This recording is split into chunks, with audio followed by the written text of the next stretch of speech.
বলছিলাম আপনারা দেখছেন দেশ টেলিভিশনের নিয়মিত আয়োজন দেশ সাম্প্রতিক। আজকের আলোচনা চলছে কোটা এখন আদালতের হাতে শিরোনামে। আবারও ফিরছে আলোচকদের কাছে। এবি মোশাররফ হোসেন, যে আলোচনায় আমরা ছিলাম, শাসক দল অভিযোগ করছে কোটা বিরোধী আন্দোলন অরাজনৈতিক হলেও বিএনপি ও তার দোসররাই আন্দোলনকে সরকার বিরোধী আন্দোলনের রূপ দেওয়ার পায়তারা করছে।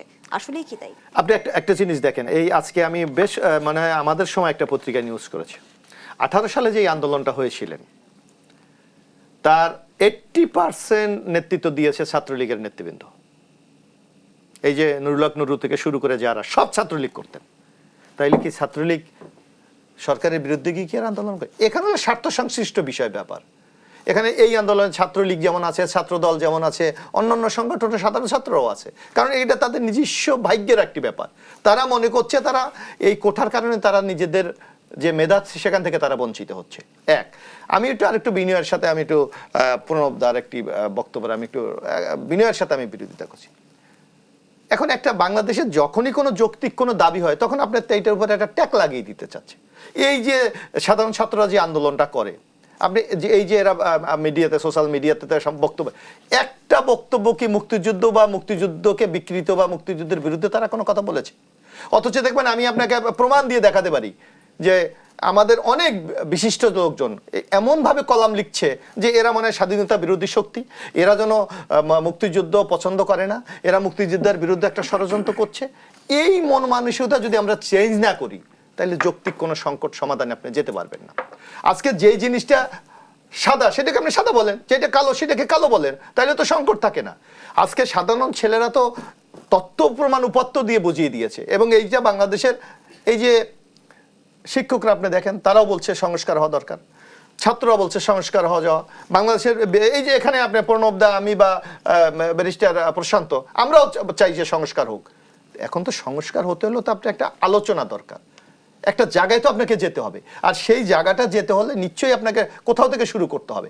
এখন আমি একটা প্রণবদা অথবা ব্যারিস্টার প্রশান্ত বলছে যে আদালতের ব্যাপার, আদালতে যদি এমন একটা রায় হয়ে যায় সেটা দেখা যাচ্ছে যে এই যে এখন যে এদের যে ডিমান্ডের সাথে আপনার সামঞ্জস্য হচ্ছে না, তখন কি হবে?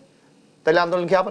বরং আপনি যদি অভ্যন্তরীণ বাংলাদেশে অনেক সংকট হয়, এখানে আমার চেয়ে ভালো জানবে প্রণবদা, এরশাদ বিরোধী আন্দোলনে আমি তো যতদূর জানি যে তাদের সাংবাদিক নেতা ছিল ফয়েজ আহমেদ, কি ইন্টারনাল আলোচনা করেছে না দুই নেত্রীর মধ্যে? হয়েছে, 96-এ তো করেছে।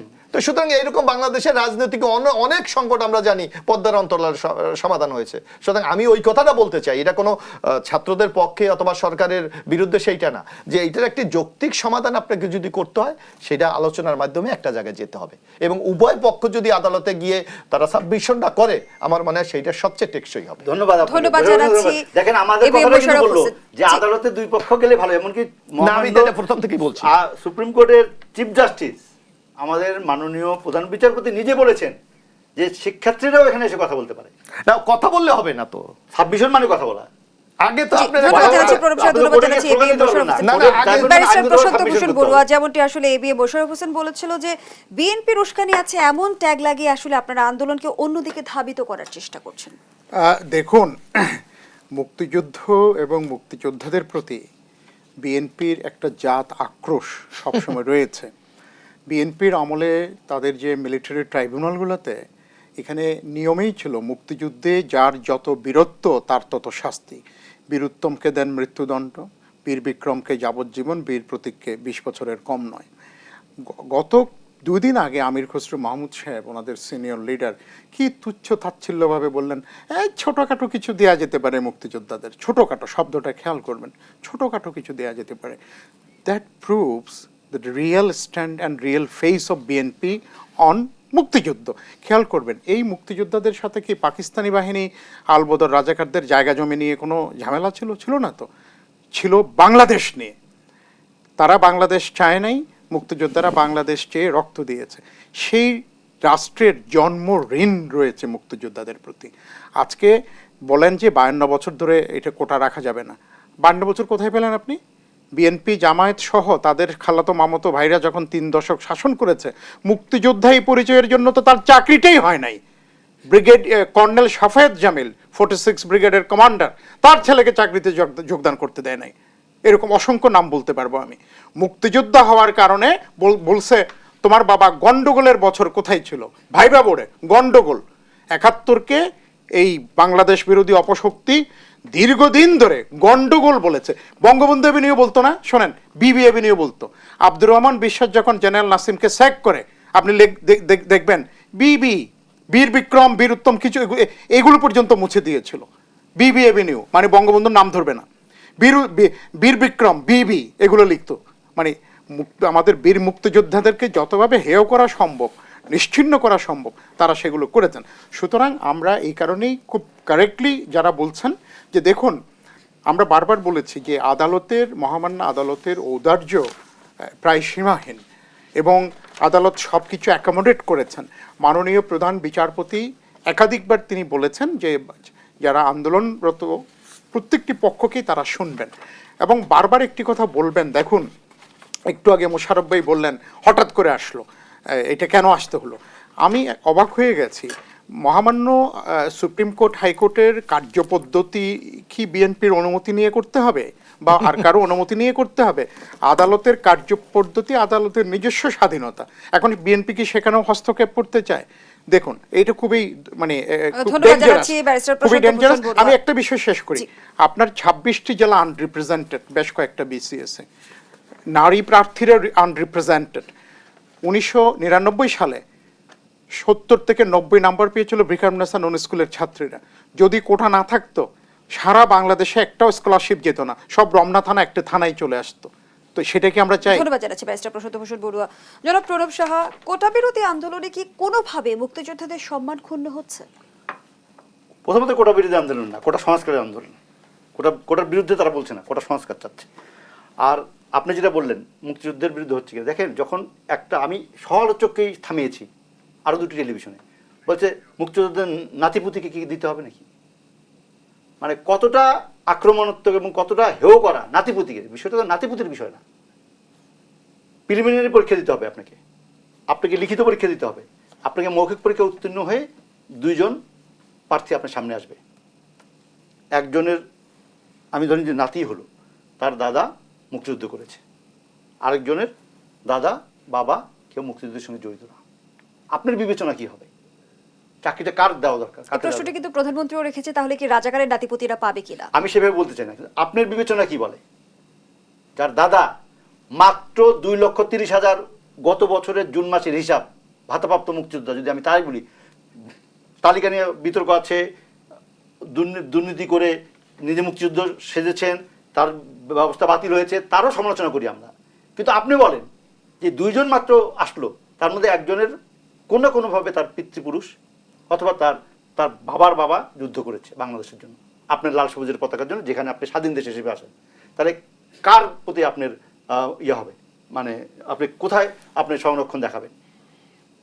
যে যার দাদা একজন মুক্তিযোদ্ধা ছিলেন, যার দাদা সুযোগ থাকা সত্ত্বেও প্রথম মহাযুদ্ধের সৈনিকরাও এখনো তার পরিবারে এই সুযোগ পায়। আমি বলতে চাই যৌক্তিকভাবে করতে, কিন্তু যখন আপনার নাতিপুতি কেন পেতে হবে, 52 বছর কেন দিতে হবে, তার মানে আপনার মাথার মধ্যে আছে মুক্তিযুদ্ধের বিরুদ্ধে একটা চেতনা, আপনি কৌশলে সেটা বলছেন।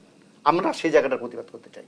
আমি তো রাজনীতি করি না, কিন্তু যদি আওয়ামী লীগও করে আমরা তার বিরোধিতা করব, যদি বিএনপি করে আমরা তার বিরোধিতা করব, কারণ আমরা সাধারণ মানুষ, আমাদেরও একটা মতামত আছে। ফলে আপনি রাজনৈতিকভাবে একটা জিনিস চাইবেন, আরেকজন রাজনীতি দিয়ে সেটা নাকচ করে দিবেন, আমি তো তার মাঝামাঝি লোক। আপনি দল আছে, আপনার নেতা আছে, আপনি সুবিধা পাবেন। আমার সুবিধা কি? আমার সুবিধা দেশের বিদ্যমান আইন। আমার সুবিধা কি? সংবিধানের মৌলিক অধিকার আমাকে যে অধিকার দিয়েছে, যে অধিকার বলে আমি সরকারের সিদ্ধান্তকে চ্যালেঞ্জ করেছি মাননীয় হাইকোর্টে, যে সরকার প্রধান যেভাবেই হোক যেটি বাতিল করেছেন আমি তাতে সংক্ষুব্ধ, আমার অধিকার ক্ষুণ্ণ হয়েছে জন্য আমি আদালতে গিয়েছি। এখন রাজনৈতিকভাবে বলা হচ্ছে যে সরকার এইটা তাদেরকে কোর্টে পাঠিয়েছে, কোর্টের ঘাড়ে বন্দুক রেখে। এই যে কোর্টের ঘাড়ে বন্দুক রেখে, এইটা কিন্তু প্রশান্তর মুখ দিয়ে কখনো বের হবে না, because he is a attorney, উনি একজন আইনজীবী, ওনার মুখ দিয়ে কিন্তু বের হবে না। কারণ উনি যে দলই করুক না কেন, উনি কিন্তু আদালতে যান তার পেশাগত কাজে। তার যে শ্রদ্ধা আর যে আইন আদালতে যান না, তার শ্রদ্ধা একরকম হবে না। ফলে আমি মনে করি সাধারণ মানুষ হিসেবে আমার অধিকার সংরক্ষণ করতে হবে। মুক্তিযুদ্ধের সংবিধানের যে 19 ধারা আছে, সেই 19 ধারা হিসেবে আপনি যেটা প্রশান্ত বলেছেন, দেখেন আপনি একজন নারী, আমি সেই জন্যই বলি 40তম বিশেষ পরীক্ষায় পুলিশ ক্যাডারে 5টি জেলা জয়পুরহাট, বগুড়া, গাজীপুর, ফরিদপুর ও চট্টগ্রাম থেকে একজন মাত্র নারী প্রার্থী পাওয়া গেছে। খুলনা জেলা থেকে 2 জন নারী প্রার্থী পাওয়া গেছে, মোট 7 জন। উত্তীর্ণ হলেও 58টি জেলা থেকে কোনো নারী প্রার্থী উত্তীর্ণ হয়নি। আপনি রাখবেন, জানবেন যে বর্তমানে আমাদের সকল জায়গায় নারীদের একটি কিন্তু উচ্চ আদায় আমরা দেখছি। যদি এই কোটা কোনো না থাকে, আগামী 10 বছর পরে, 15 বছর পরে বিসিএস থেকে অনেকে চাকরিতে যাবে, কিন্তু নারীদের মধ্যে কেউ সচিব হতে পারবে কিনা আমার ধন্যবাদ সন্দেহ জানাচ্ছি আছে। জনাব প্রদীপ শাহ। আমাদের আবারও যে- বিরতির সময় আমাদের যে- হয়েছে, আমাদের যে বিরতি নিয়ে ফিরছি। ভিকটিম সেন্টার আছে, দর্শক, সেখানে দেশবিরোধী নারী এই পুলিশ পর্যায়ে কর্মকর্তা আমরা আবারও পাবো না। বিরতিতে যাচ্ছি, সাথেই থাকুন।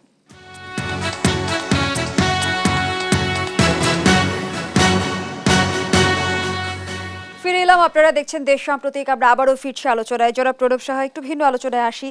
আজ দুর্নীতির বিরুদ্ধে ব্যবস্থা নেওয়ার প্রসঙ্গে কথা বলতে যে প্রধানমন্ত্রী বলেছেন যে একসময় প্রধানমন্ত্রীর বাসায় পিওনের চাকরি করতেন, কাজ করতেন, এখন তিনি 400 কোটি টাকার মালিক, হেলিকপ্টার ছাড়া চলাচলই করেন না।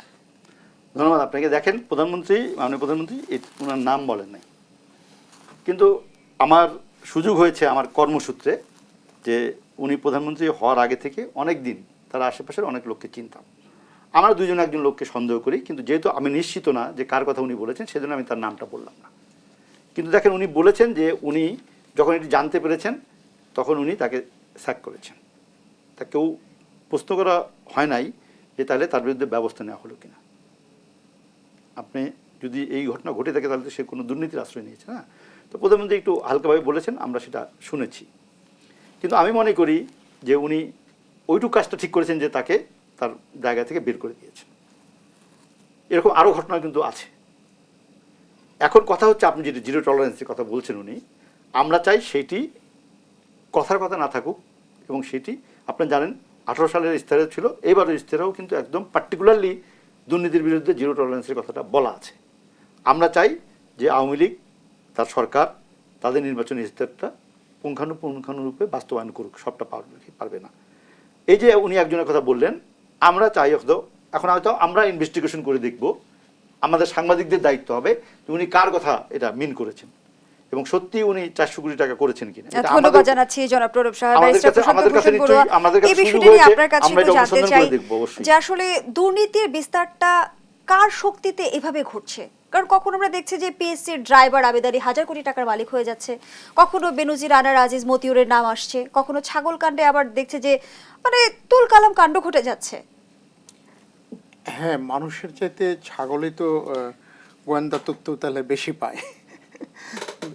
কিন্তু দেখুন, একটা বিষয় কি, মাননীয় প্রধানমন্ত্রী যে বলছিলেন কতখানি অনেকটা নিজের উপরেই মনে হয় বিরক্ত, বা মানে ওনার যে অ্যাকশন মোডটা, উনি বলেছেন আপন পর চিনি না, দুর্নীতি হলে ধরবো, এবং একসময় কাজই করা যেত না। এই পাশাপাশি আমি দুই একটা বিষয় স্মরণও করতে চাই যে কর্নেল আকবর সাহেব যখন জাহাজমন্ত্রী, প্রয়াত কর্নেল আকবর, ডেনিশ রাষ্ট্রদূত সংবাদ সম্মেলন করে ওনার নামে ঘুষের অভিযোগ করেছিলেন, কোনো ব্যবস্থা নেওয়া হয়নি। জনাব আরাফাত রহমান কোখো, হাওয়া ভবনের জনাব তারেক রহমান সাহেব, তাদের সাথে তখনই মুন্সিগঞ্জের ভূমিমন্ত্রী শামসুল ইসলাম, তখনই উনি বলাবলি শুরু করেছিলেন। আর কর্নেল ললিত পরে বলেছেন এই অক্টোবর মাসে। এবং সিমেন্টসের টাকা FBI সে ফেরত আনা সিঙ্গাপুর থেকে, এগুলো করেছেন। অর্থাৎ সর্বোচ্চ পর্যায়ে আজকে মাননীয় প্রধানমন্ত্রীর স্ট্যান্ড দেখে এবং সেটাকে অ্যাকশন হতে দেখে অন্তত এটুকু আমরা এশিউড ফিল করতে পারি, ফাইট ব্যাক হ্যাজ বিগান। এই যে নির্বাচনের যে বিষয়টি আসলে বলা হচ্ছে যে 2-4 জনকে আমরা দেখছি যারা সামনে আসছে তারা আসলে চুনুপুটি, রাঘব বোয়ালরা এখনো ধরাছোঁয়ার বাইরে না। এই যে অভিযানটা শুরু হচ্ছে কেন, যাদের নাম আপনি বললেন, তাদেরকে একটু আগে নাম বললেন, তারা কি এখানে চুনুপুটি ছিলেন এই দেশে? তাদের পৃষ্ঠপোষক, তাদের তো চুনুপুটি ছিলেন না। যাদের নাম আপনি এইমাত্র বললেন তারা কেউই চুনুপুটি ছিলেন না, তারাই বরং বড় বড় প্রতিষ্ঠানের ছিলেন। নিঃসন্দেহে গোয়েন্দা ব্যর্থতা ছিল। আমি বলবো যে একেবারেই, দেখুন, গোয়েন্দা ব্যর্থতা আরও বড় বড় জায়গাতেও ছিল। 15ই আগস্ট গোয়েন্দা ব্যর্থতা ছিল। 81-তে জিয়া রহমান যখন আপনার খুন হলেন তার বিদ্রোহীদের হাতে, সেখানেও নিশ্চয়ই গোয়েন্দা ব্যর্থতা ছিল। তো অর্থনৈতিক যে ক্রাইমগুলো ওখানে গোয়েন্দা ব্যর্থতা ছিল। কিন্তু যখনই ধরা পড়ছে বা যখনই জানা যাচ্ছে এই সরকার কি কার্পেটের নিচে ময়লা লুকাচ্ছে, সাথে সাথে government is an action, parliament is an action. দেখুন, ধন্যবাদ জানাচ্ছি ব্যারিস্টার প্রশান্ত। আমি শুধু একটু দ্বিমত করতে চাই, Dependent on time. সরকার নিজেরা খুঁজে পাওয়ার আগে এগুলো কিন্তু আগে পত্র পত্রিকায় গণমাধ্যমে প্রকাশ গণমাধ্যমে এসেছে। তারপরে ব্যবস্থা নিচ্ছে। কিন্তু সরকারের অনেকগুলো সংস্থা আছে, আপনিও কিছুটা বলেছেন, সরকারের অনেকগুলো সংস্থা আছে। আমরা স্বাধীন দুর্নীতি দমন কমিশন করেছি, আমাদের অন্য গোয়েন্দা সংস্থা আছে, সরকারের নিজস্ব ব্যবস্থাপনা আছে। আমরা সেই ক্ষেত্রে একটু কম ব্যবস্থা হতে দেখছি।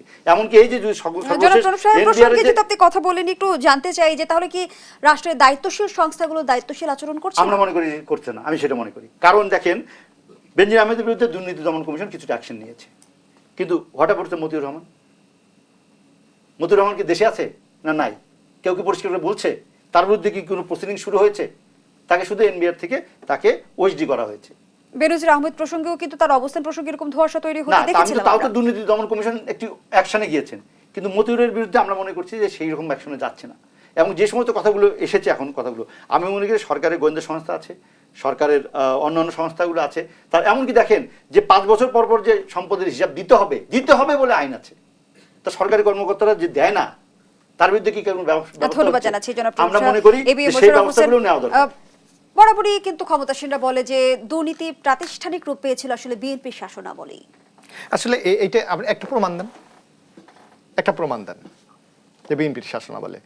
বরং আপনি দেখেন, আমি যদি একটা উদাহরণ, প্রমাণ না হলে একটু উদাহরণ দিন। প্লিজ আমার একটু বলতে দেন। আপনারা দুইজন আমার সাংবাদিককে সাহায্য করি। না, সাংবাদিককে সাহায্য করি। আমি এবার দেব না আপনাকে, প্রমাণটা কারণ দিতে দিবেন আপনি না। উপস্থাপক, আমাকে প্রোটেকশন দেওয়া উচিত। দুইজনকে যে প্রমাণ সময় দিতে দিতে দিবে দিবেন না। তার তুলনায় কিন্তু খুবই কম। আমি একটু প্রমাণ দিতে আপনি চাইছি। বলুন। না, আমি একটু বলি, এই যে আমি একটু এর আগে একটু পুনরুদ্ধার কথা বলি। আজকে মুক্তিযুদ্ধের চেতনার কথা বলছে এই সরকার, তো মুক্তিযুদ্ধের সবচেয়ে বড় হোল এজেন্ট নিজেদেরকে দাবি করে। না, মানুষ হলে যে না না, তারা করে, আওয়ামী লীগ করে। আপনি দাবি বললেন করে। হোল এজেন্ট হবে আপনি কেন? তো বললেন হবে না। কেন? আপনি মুক্তিযুদ্ধ তো বললেন আওয়ামী লীগই না। করেছে। আওয়ামী বলে। দল কি বেশি নাকি? না না, আওয়ামী লীগ বলে। আপনি বলেন, নাগরিক বেশি, আমার একটু বলতে দেন প্লিজ, আমাকে একটু বলতে দেন। আমরা বেশি। হোল এজেন্ট কেন? আমাকে একটু বলতে দেন। ঠিক আছে, আমরা বেশি। মুক্তিযুদ্ধ আমাদের তো সবচেয়ে বড় অহংকার। আওয়ামী লীগ আজকে এই কথা বলছে, স্লোগান দিচ্ছে, বক্তৃতা দিচ্ছে, তাইলে মুক্তিযোদ্ধার সন্তানের জন্য কনস্টিটিউশনে কেন কোটা নাই? সংবিধানে আছে? কনস্টিটিউশন কি করে থাকবে? নাই। অথচ আমাদের কনস্টিটিউশন 29(3) যান স্পষ্ট বলা আছে অনগ্রসর এবং উপজাতিদের জন্য কোটা থাকতেই হবে, বাধ্যতামূলক। সংবিধান যখন না, না, 72 সালে হয়, প্লিজ আমাকে তখন আপনারা যে 15ই আগস্ট ঘটাবেন এটা কেউ বুঝে নাই। তাইলে আপনি কেন এই কনস্টিটিউশনে মুক্তিযোদ্ধার কোটার জন্য আপনি সংযুক্ত করেন না? এখনো সুযোগ আছে, এই সরকারের সংখ্যাগরিষ্ঠতার সংসদে এখনো বিল পাস করে করতে পারে, আপনারাও তো সেটা করেন করবে নাই। না। এটা রাজনৈতিক স্লোগান এক। দ্বিতীয়ত আরেকটি হলো, এই যে আজকে আপনি বলছেন এখানে প্রণব শাহ বললেন যে 3-4টা বিসিএস এর নারীদের নাই, এই জন্য দায়ী কে? এই যখন কোঠা বাতিল করে দেয় তখন তো বলা হচ্ছে কোঠা সংস্কার, আপনি কোঠা বাতিল করে দিলেন। তার বিরুদ্ধে তো হাইকোর্ট রায় দিয়েছে। না, ভুল তো ওভারনাইট আপনি সংস্কার কেমনে করবেন? আপনি সেই দিকে তো ফোকাস করছেন না, না, overnight এই যে সমাধান কোঠা বাতিল চেয়েছেন। করে দেওয়ার, না আমি একটু কোঠা বাতিল করে দেওয়ার কারণে আজকে এই নারী একটু কোঠা ধরিয়ে হচ্ছে না, দিচ্ছি। আজকে আপনার উপজাতিদের সময় নিব কোঠা না। হচ্ছে না, অনগ্রসর জাতিদের কোঠা হচ্ছে না। Overnight সমাধান সেটা চেয়েছে। বাতিল করে দেওয়ার কারণে এই সংকটটা তৈরি না হয়েছে। না, ওভারনাইট আর কি করতে পারতো সরকার বলেন? ওভারনাইট মানে আপনি তো হঠাৎ overnight করে বাতিল করে দিলেন। 24 ঘন্টা সময় আমি দেন। চাইলাম সংস্কার, আপনি না, বললেন না আজকে বাতিল বললেন করবেন না। 24 ঘন্টা হাইকোর্ট কিন্তু সময়। ঠিক কাজ করেছে। মোশাররফ ভাই, আপনার পক্ষে আরে হাইকোর্ট হাইকোর্ট কয় বছর বার করেছে? আর সেটা অন্য জিনিস, হাইকোর্ট তো 24 করেছে কয় সেটা। বছর বার করেছে? 24 ঘন্টা। না, না, এক। দ্বিতীয়ত আরেকটু কথা বলা হচ্ছে, এই যে প্রশান্তরা যে কোনো জায়গায় আসলে যে জিয়াউর রহমান সাহেবের আমলে আর্মিদেরকে হত্যা করা হয়েছে, তো উনি নিশ্চয় আইনজীবী, আর্মির আইনটা তো উনি নিশ্চয় জানে। আর্মির আইনে যদি, প্রচলিত আইনে যদি আর্মির বিরুদ্ধে কেউ রিভোল্ট করে তার শাস্তিটা কি হয়? এটা তো সাধারণ আইন না, আর্মিদের আইন। সেই সময় জিয়াউর রহমান সাহেব অসংখ্য আর্মি বিদ্রোহ করেছে, ওনারাই বলে 21টা না 22টা না 33টা না 34টা বিদ্রোহ হয়েছে। কথা হচ্ছে বিচার না করে খুন করেছে। মানে এক। দুই, আরেকটু কথা আপনি দেখেন, ওনারা মুক্তিযুদ্ধের চেতনার কথা বলে, অনেকগুলি কথা মুক্তিযুদ্ধের চেতনার কথা বলে। জিয়াউর রহমান সাহেব তো বীর মুক্তিযোদ্ধা, আওয়ামী লীগ সরকার যে তার উপাধি দিয়েছে, তার নামে যে এয়ারপোর্ট ছিল সেটা বাতিল করেছে কে? সেটাকে বাতিল করেছে এই সরকার, আওয়ামী লীগ সরকার। তো বলে তো মুক্তিযুদ্ধের চেতনার কথা বলবেন, আপনার স্বার্থ যেখানে আছে সেখানে সেখানে মুক্তি কেন? আগে কার নামে ছিল? উনি তো আর হযরত শাহজালাল না। আর কার নামে ছিল আগে সেটা বলেন আপনি। মুক্তির সাথে একটা মুক্তিযোদ্ধা জিয়াউর রহমানের নামে ছিল। অবৈধ ক্ষমতা দখলকারী, হ্যাঁ, তার নামে কিছু থাকবে না। আর এখন এটা আপনারা কি সর্বোচ্চ আছেন? আদালতের আদেশ। এখন কি? এখন তো দিনের ভোট রাতে করেন, আপনার রাতের ভোট ই পঞ্চম করেন। সপ্তম সংশোধনীর পর হ্যাঁ, আদালত এইরকম বহু সংশোধনী, উনি অবৈধ শোনেন, দখলদার ক্ষমতার। এইরকম বহু সংশোধনী, মানুষ খুন করে ক্ষমতায় এসেছিলেন। এরকম বহু সংশোধনী এবং ক্ষমতা টিকিয়ে রাখার জন্য মিনিটে একটা করে মৃত্যুদণ্ড দিয়েছে, সেনাবাহিনীর সিগন্যাল কোড নিশ্চিহ্ন করেছে, বিমান বাহিনী নিশ্চিহ্ন করেছে, কি হবে আইনে বিচার না করে খুন করতে বলে নাই, বিচার তো করেন নাই, অবশ্যই বিচার হয়েছে, এই শুরুতে বের হয়েছে বিচার করেন। সুতরাং ওই মুক্তিযুদ্ধের কথা বলবেন, বাস্তবে সেটা প্রয়োগ করেন। তিনজনকে অসংখ্য ধন্যবাদ জানাচ্ছি। আমরা আমাদের আয়োজনের একেবারেই শেষ করছি, দর্শক এখানেই শেষ করছি দেশপ্রতীকের আজকের আয়োজন। ধন্যবাদ আমাদের সাথে থাকার জন্য। অসুবিধা কি?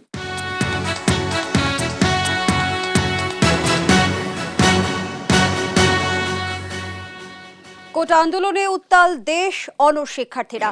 আজও আন্দোলনরত শিক্ষার্থীরা পুলিশের ব্যারিকেড ভেঙে গণপদযাত্রা করে রাষ্ট্রপতি বরাবর স্মারকলিপি দিয়েছে। অন্যদিকে প্রধানমন্ত্রী শেখ হাসিনা কোটা সংস্কারের বিষয়ে বলেছে, আদালতের রায় না আসা পর্যন্ত সরকারের কিছুই করার নেই। শান্তিপূর্ণ আন্দোলন হলে সমস্যা নেই, কিন্তু যদি কোনো নৈরাজ্য বা সহিংসতা হয় তাহলে ছাড় নয়। দর্শক, বর্তমান প্রেক্ষাপটে কোটা আন্দোলন গতিপথ কোন দিকে যাচ্ছে এটি যেমন একটি প্রশ্ন, সমাধান কোন পথে হবে সেটিও কিন্তু একটি প্রশ্ন। সবাইকে আমন্ত্রণ জানিয়ে শুরু করছি দেশ সম্প্রতীকের আজকের আয়োজন। আমি ফারনাজ জুই রয়েছি আপনাদের সঙ্গে। আজ আমরা বিষয়বস্তু নির্ধারণ করেছি কোটা এখন আদালতের হাতে। আর এই আলোচনায় এগিয়ে নিতে তিনজন সম্মানিত অতিথি আছেন স্টুডিওতে। চলুন এ পর্যায়ে পরিচিত হই। স্টুডিওতে আছেন ব্যারিস্টার প্রশান্ত ভূষণ বড়ুয়া, সাবেক সহসভাপতি বাংলাদেশ ছাত্রলীগ। আছেন প্রণব সাহা, সম্পাদক ডিবিসি নিউজ। সেই সঙ্গে আরও আছেন এবিএম মোশাররফ হোসেন, সাবেক ছাত্রনেতা ও প্রশিক্ষণ বিষয়ক সম্পাদক বিএনপি। তিনজনকে আমন্ত্রণ জানাচ্ছি আজকের আলোচনায়। জনাব প্রণব সাহা, আপনাকে দিয়ে আলোচনাটা শুরু করি। কিছু প্রশ্নের উত্থাপন করছিলাম আমি সূচনাতে, বলছিলাম যে কোটা আন্দোলনের গতিপথ কোন দিকে যাচ্ছে সেটি যেমন বোঝা যাচ্ছে না, সমাধান কোন পথে হবে সেটিও কিন্তু বোঝা যাচ্ছে না, কারণ আমরা দুটি পক্ষকেই অনড় অবস্থানে দেখছি। আন্দোলনরত শিক্ষার্থীরাও বলছে তারা রাজপথ ছাড়বে না দাবি আদায় না হওয়া পর্যন্ত। সেখানে সরকার সাফ জানিয়ে দিয়েছে আদালতের রায় না আসা পর্যন্ত কিছুই করার নেই। ধন্যবাদ আপনাকে।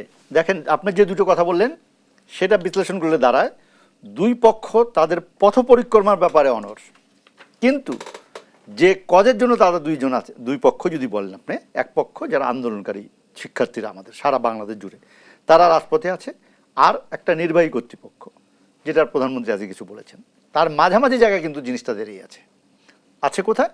এটা আমাদের হাইকোর্টের রায়, অ্যাপিলেট ডিভিশন এটা স্থগিত করেছে, 28 তারিখের এটা শুনানি হবে। এটা একটা জায়গা আছে। ফলে আপনি যেটা বলতে কোথায় যাবে, দেখেন, আমি মনে করি যে আমাদের শিক্ষার্থী যারা এই আন্দোলন করেছে তাদেরও কিছুটা উপলব্ধি এসেছে, আমি তাদেরকে ধন্যবাদ জানাই।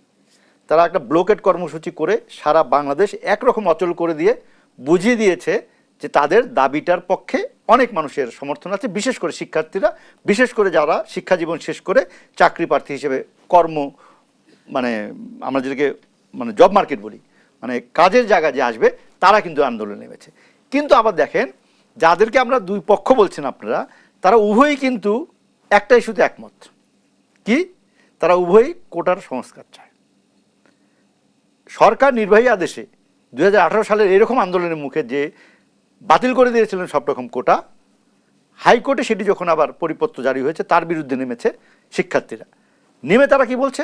তারা কি বলছে যে কোটা সম্পূর্ণ বাতিল চাই? না, তারা বলছে কোটা সংস্কার চাই। এমনকি সরকারও এখন বলছে, আজকে মাননীয় প্রধানমন্ত্রী বলেছেন যে বিরক্তি হয়েছিলেন উনি সেবারের আন্দোলনে, সেজন্য উনি সবটাই বাতিল হয়ে গিয়েছিলেন। তার কথা দিয়ে বোঝা যায় যে সেই রকম সিদ্ধান্তটা না হলে হয়তো উনি খুশি হতেন, কিন্তু উনি বিরক্ত হয়ে সেটি করেছেন। এবং এবার সুযোগ এসেছে জিনিসটি হাইকোর্টে যাওয়ায়, আমাদের সংবিধানের কাস্টোডিয়ান বলেন, আমাদের সকল আশা ভরসা সর্বশেষ জায়গা এবং আমাদের ভরসার জায়গা বলেন, সেটা আমাদের মহামান্য সুপ্রিম কোর্ট, আমাদের অ্যাপিলেট ডিভিশন এবং আমাদের হাইকোর্ট মিলে যে সুপ্রিম কোর্ট, সেটি আমি মনে করি একটি ভালো জায়গায় এসেছে যে এবার বিষয়টি আদালতে এসেছে এবং আদালত দ্বারা প্রথমে একটি সুরাহা আসবে। কি আসবে? আমরা প্রত্যাশা করি যে একজন সাধারণ নাগরিক হিসাবে, রাজনীতির বাইরের মানুষ হিসাবে আমি মনে করি যে শিক্ষার্থীদের আন্দোলনটা যৌক্তিক আছে, কারণ কোটার সংস্কার করা উচিত। আমি মনে করি সরকার প্রধান হিসেবে আজকে যা বলেছেন যে আদালতের বিষয়টি নিষ্পত্তি হওয়ায় আমাদের কিছু করার নাই, এটাও কিন্তু ঠিক। আদালতের যেটি পেন্ডিং আছে তখন নির্বাহী আদেশে কিছু করার সুযোগ কিন্তু আইন সংবিধান পারমিট করে। জনাব প্রণব সাহা, শিক্ষার্থীরা কিন্তু অভিযোগ করছে যে প্রতিবারই সরকার আদালতকে ঢাল বানিয়ে শিক্ষার্থীদের সাথে টাল বাহানা করছে। এটা একটা পলিটিক্যাল কথা। ঢাল কি গতবার কি ঢাল হিসেবে ব্যবহার করেছিল? গতবার তো আন্দোলনের মুখেই সরকার প্রধান সিদ্ধান্ত দিয়ে নির্বাহী আদেশে যে সমস্ত কোটার বিষয়ে যে সমস্ত পরিপত্র ছিল সেগুলোকে বাতিল ঘোষণা করেছিল। আপনি শিক্ষার্থীরা জানেন বলছে যে সংস্কারের বিষয়টি আসলে আদালতের হাতে নেই, সম্পূর্ণ নির্বাহী বিভাগকেই করতে হবে।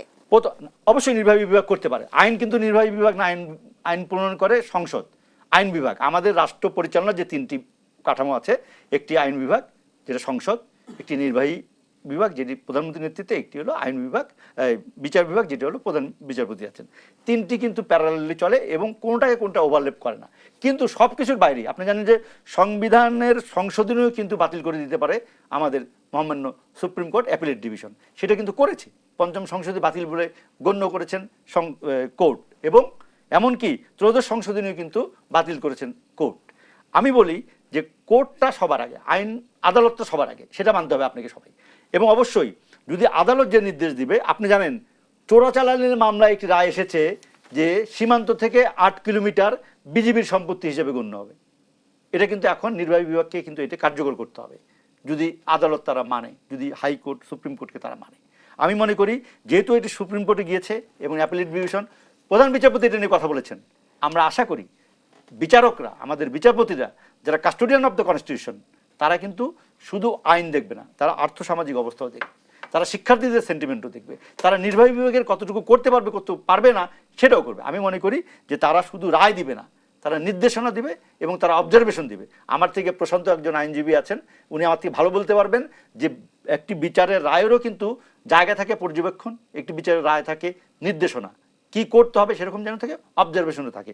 ফলে আমি মনে করি সেটুকু পর্যন্ত অপেক্ষা করা উচিত। এবং আমি শিক্ষার্থীদের ধন্যবাদ দেই যে তারা তাদের কর্মসূচিটাকেও কিছু কিছুটা হলেও কিন্তু মাইল্ড করেছে। দেখেন আজকে পুলিশ যথেষ্ট ছিল, আমি মনে করি না এত পুলিশ দেওয়ার দরকার ছিল। আমাদের তরুণদের উপরে আমাদের ভরসা আছে যে তারা এমন কোনো অপকর্ম করবে না বা এমন কিছু ঘটাবে না যে তাদের আন্দোলনটা কোনো অন্য কিছুর চোরাবালিতে হারিয়ে যায়। তারা কিন্তু সত্যি সত্যি বঙ্গভবনে গিয়েছে এবং বঙ্গভবনে রাষ্ট্রপতির সামরিক সচিব সেটি রিসিভ করেছে।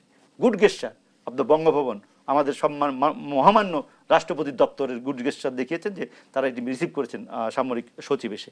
আমি মনে করি এইটা আপনি যেভাবে বললেন মুখোমুখি অবস্থানটা আমরা হয়তো বেশি করে বলছি, আমি মনে করি যে এটির সুরাহাটা বিচার বিভাগ শেষ হলে তারপরে নির্বাহী বিভাগের প্রতি বিচার বিভাগের কি আদেশ আসে আমরা সেটা দেখতে চাই।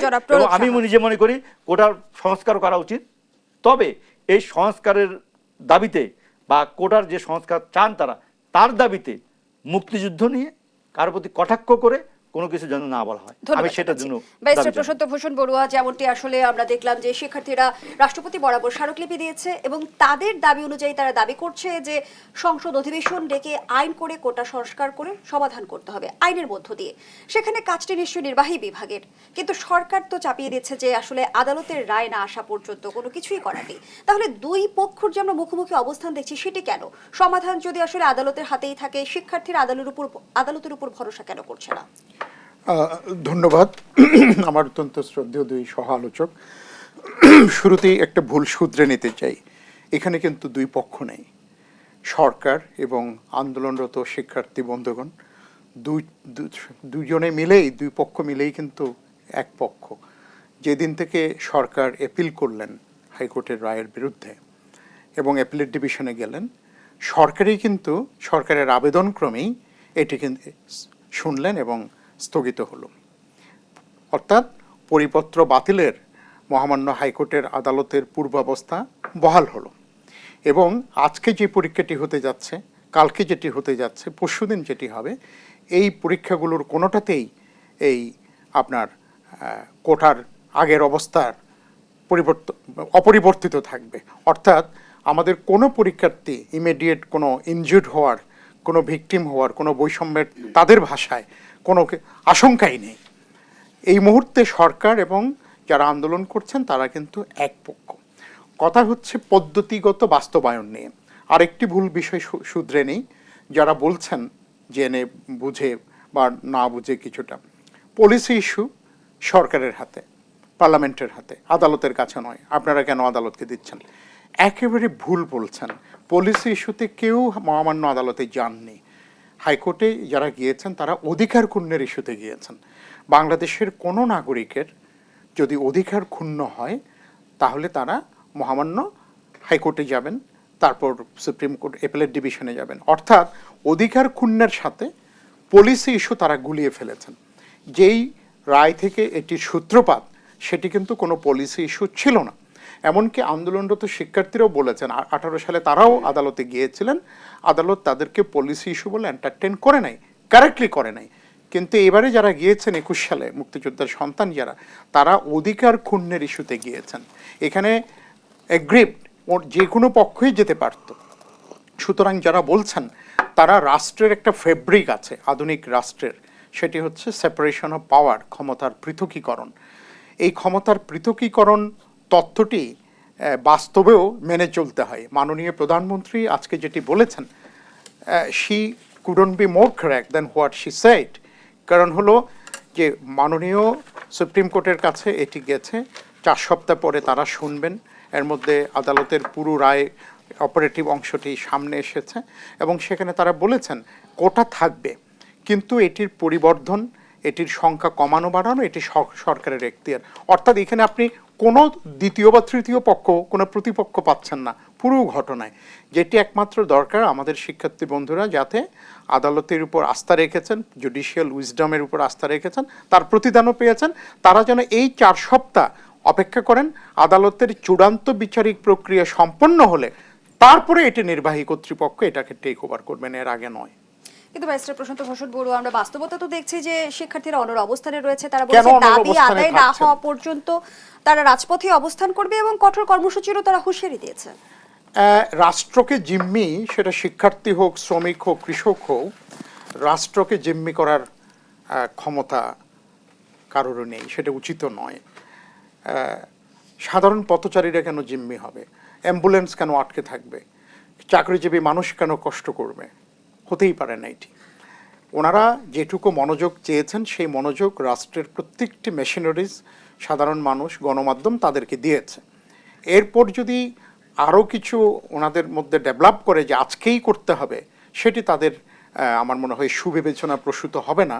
এবং যদি কোনো পলিটিক্যাল এলিমেন্টস তাদের মধ্যে ঢুকে থাকে, এটা তাদেরই কাজ।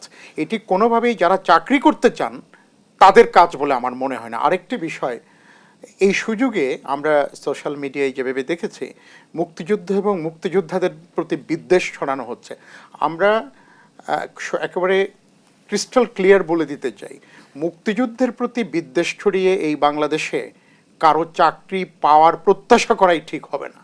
ধন্যবাদ যদি জানাচ্ছি ব্যারিস্টার প্রশান্ত প্রমাণ ভূষণ করা বড়ুয়া। যায় ধন্যবাদ তাদের জানাচ্ছি। প্রতি আমাদের রাষ্ট্রের জনাব এ বি এম জন্ম মোশাররফ ঋণ হোসেন, রয়েছে। প্রথম থেকে আপনারা শিক্ষার্থীদের আন্দোলনে সমর্থন জানিয়েছেন, অনেকেই বলছে যে আপনারা রাজনৈতিক উদ্দেশ্যেই সমর্থন জানিয়েছেন, যৌক্তিকতা বিবেচনায় নিয়ে নয়, কি বলবেন? ধন্যবাদ আপনাকে, ধন্যবাদ আমাদের সহ আলোচক। আসলে কোনটা যৌক্তিক আর কোনটা যৌক্তিক না, এটা তো নিশ্চয়ই একটি বড় রাজনৈতিক দল হিসেবে বিএনপির এই বোধোদয়টা নিশ্চয়ই তো আছে। আজকে আপনি এখানে 2 আলোচকের বক্তব্য শুনলেন, কোটা আন্দোলনটা যে একটা যৌক্তিক আন্দোলন এটা কিন্তু সবাই স্বীকার করে নিচ্ছে। তাহলে আজকে এই পরিস্থিতি কেন উদ্ভব হলো? এখানে শ্রদ্ধা প্রণব দা বলেছে যে মাননীয় প্রধানমন্ত্রী অনেকটা বিরক্ত হয়ে কোটা বাতিল করে দিয়েছে 2018 সালে। আপনি আমাদের কনস্টিটিউশনের দিকে যান, মাননীয় প্রধানমন্ত্রী তো শপথ নিয়েছে, রাগে বিরাগে অনুরাগে কারো প্রতি কোনো রাগ অভিমান কিছু করার তার সুযোগ নাই, কিন্তু আইন অনুযায়ী সে তার অ্যাক্ট করবে, এটাই তো তার সংবিধানের শপথের একটি অংশ।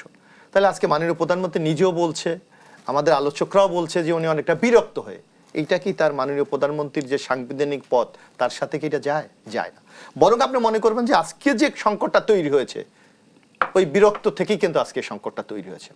2018 সালে আপনার স্পষ্ট মনে আছে, এখানে প্রশান্ত অথবা প্রণব দাও জানবে যে এই যারা আন্দোলন করেছিল তারা বলেছিল কোটার যৌক্তিক সংস্কার, তারা কিন্তু বাতিল চায়নি।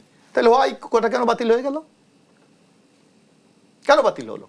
তারপর আরেকটি জিনিস আপনি এখানে লক্ষ্য করেন যে কোটা বাতিল হলো 2018-তে, 18 গেল 19 গেল, এটার বিরুদ্ধে আদালতে কোনো রিট হয়নি। 2022 সালে রিট হলো, 22 গেল, 22, 23, 24 এটার কোনো খোঁজ নাই। এখন হঠাৎ 24 সালে এসে হঠাৎ আদালত এটা আমলে নিল, নিয়ে রায়টাকে বাতিল করে দিল। এর কারণটা হলো আমরা মনে করি, আপনি যতই বলেন যে আমরা যে কোনো মানুষ, আমরা রাজনীতির বাইরে তো কেউ না, আর রাজনীতি দিয়ে একটা রাষ্ট্র পরিচালনা করে। তো সুতরাং আজকে বাংলাদেশে আপনি দেখেন যে একটি চরম অস্থির অবস্থা, একদিকে দুর্নীতি, অন্যদিকে এই সরকারের বিভিন্ন কর্মকাণ্ডে জনগণ ক্ষুব্ধ, অন্যদিকে ভারতের সাথে চুক্তিতে বাংলাদেশ একটি অসম স্বার্থ বিঘ্নিত হয়েছে, সামগ্রিক অবস্থা যে বাংলাদেশের মানুষ যখন এই ব্যাপারে কনসার্ন, হঠাৎ করে আপনি দেখেন যে এ কোটা ইস্যুটাকে এখানে নিয়ে আসা হয়েছে। বাংলাদেশে আপনি আদালতের দিকে তাকান, এখানে প্রশান্ত বড় তো একজন আইনজীবী, অসংখ্য বিষয় আছে যেগুলি অ্যাড্রেস করা উচিত, সেগুলি অ্যাড্রেস বছরের পর বছর হাইকোর্টে সেইটা শুনানি হচ্ছে না, কিন্তু হঠাৎ কেন কোটা আন্দোলন? অর্থাৎ এইটা সরকারের আরেকটা প্ল্যান, যার জন্য আপনি দেখবেন আজকে সরকারের দাবি ছাত্রদের দাবি এক, তাইলে এটা বাস্তবায়ন কেন সংকট তৈরি হচ্ছে? আমি এখানে প্রণবদার শ্রদ্ধা রেখেই বলতে চাই যে সরকারও বলছে এটা সংকট সমাধান হোক, সাধারণ ছাত্রছাত্রীরা, তাইলে এই সংকট সমাধান কেন? এবং আপনি যে একটা কথা বলা, একটা বলা হচ্ছে আদালতের কাঁধে বন্দুক রেখে আপনি ফায়ার করতে চাচ্ছেন। আপনি আদালত যেই রায় না দেখ না কেন, আপনাকে তো নির্বাহী বিভাগে এটা বাস্তবায়ন করতে হবে। তাই সাধারণ ছাত্রদের দাবি কি? যে নির্বাহী বিভাগ, ছাত্ররা অথবা যারা স্টক হোল্ডার আছে তারা মিলে যদি একটি সিদ্ধান্ত নেয়, এখানে আমার চেয়েও ভালো বুঝবে প্রশান্ত, আপনার শুনানি 7 তারিখ, এর আগে যে কোনো জায়গায় আপনি একটা ইন্টারনাল যে কোনো আলোচনা হতে পারে। যদি দুই পক্ষ বা উভয় পক্ষ মিলে যদি আদালতের কাছে সাবমিশন দেয় যে আমরা এই শর্তে তা আদালত কি এর বাইরে যাবে?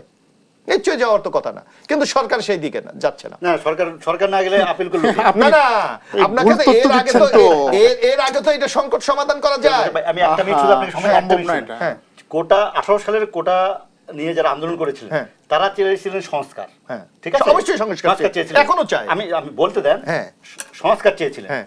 প্রধানমন্ত্রী বাতিল করে দিয়েছে। হ্যাঁ, প্রধানমন্ত্রী বাতিল করে দেওয়ার যে সিদ্ধান্ত, যে পরিপত্র, সেই পরিপত্র বাতিল করেছে হাইকোর্ট।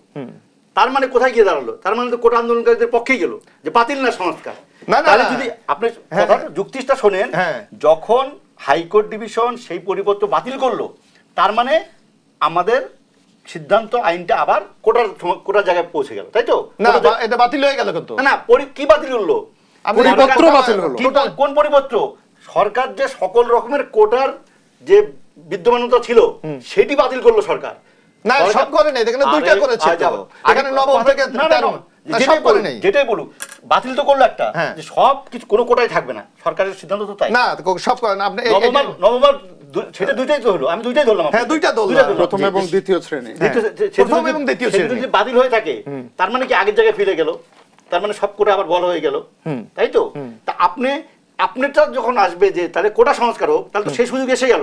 আচ্ছা, ঠিক আছে, যে সরকারের যে সিদ্ধান্ত, না, সরকারের পরিপত্র হাইকোর্ট বাতিল করে দেওয়া মানে হলো আবার সংস্কার, আবার কোটার জায়গায় ফিরে গেল। তাহলে আসলে সেই কোটাটা সংস্কার করি। আপনাকে এখন ছাত্রদের বক্তব্যটা কি? আপনি যে ছাত্রদের বক্তব্যটা, তারা তো বলছে যৌক্তিক সংস্কার, তো সংস্কার করতে হলে আপনার তো আলোচনায় যেতে হবে। এখন এখানে 56% আপনার কোটা বর্তমানে আছে, বর্তমান সিস্টেম অনুযায়ী। সেটা আমি 56 না, সেটা পরে। না না, মূল সংসদ রাজনীতি করেন ভাই, রাজনীতির যাবে না। শোনেন, এই যে আন্দোলনটা করতেছে আপনারা, আমরা কেন, আমরা কি আছি কোথাও? না না না, আপনারা সমর্থন দিচ্ছেন, সমর্থন তো আমরা দেবো, একটা দায়িত্বশীল রাজনৈতিক দল হিসেবে। কিন্তু যখন আপনি বলতেছেন আমার শিক্ষার্থীরা বুঝে হোক না বুঝে হোক, যখন বলতেছে যে 24 ঘন্টার মধ্যে সংসদের বিশেষ অধিবেশন ডেকে আইন করতে হবে, সেটা কি যৌক্তিক? আপনি কি মনে করেন না? আপনি কি মনে করেন না? না, এটা তো যে কোনো ডিমান্ড একটা থাকতে পারে, শিক্ষিত না, কিন্তু সেই আলোচনা আমরা আবারও ফিরছি, একটা বিরতির সময় হয়েছে, বিরতি নিয়ে ফিরছি। দর্শক, দেশ সম্প্রতি রিপোর্ট থেকে বিরতি নিচ্ছি। এখন অরিজিনাল দিয়ে করা যায়।